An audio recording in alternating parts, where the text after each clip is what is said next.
So we've already created a model with oxide and the quartz porphyry, but we still have the granodiorite to include in the model as well.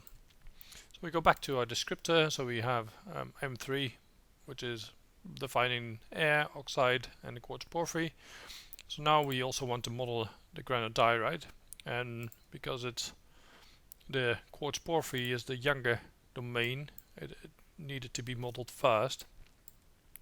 And if you remember, the granodiorite, the function would actually intrude into the quartz porphyry, but by modeling it after the quartz porphyry, it's not allowed to intrude into it. But also, this granodiorite is the last part of the model that we want to do, so it's the last domain. So we also want to label the outside. So everything that's not granodiorite, we want to give it a name. So we take the attributes that we have, the rock type, and take the remaining category, which is AVT. Press OK, and we'll rerun the modeling. Again, leave everything at the defaults, and then we'll pause it until it's ready. And again, this model is ready now, so we can go back to our 3D view. I'll turn off the previous model, and we don't see any unknown zone anymore. So if we go to this one, there's nothing labeled unknown anymore, which is good. We can turn off the air,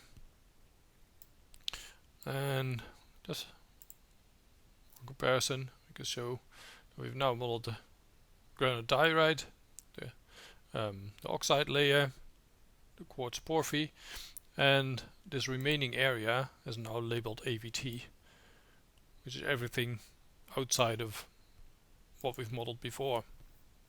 So let's turn off the granodiorite function a little bit just to see what it looks like. So if you see, it sits exactly against the quartz porphyry here. So if you turn off the quartz porphyry, you can see that it's actually being clipped against it. It actually sits against it rather than intruding into it. So if you compare that to the original function that we created, you can see that the function actually intrudes into the quartz porphyry.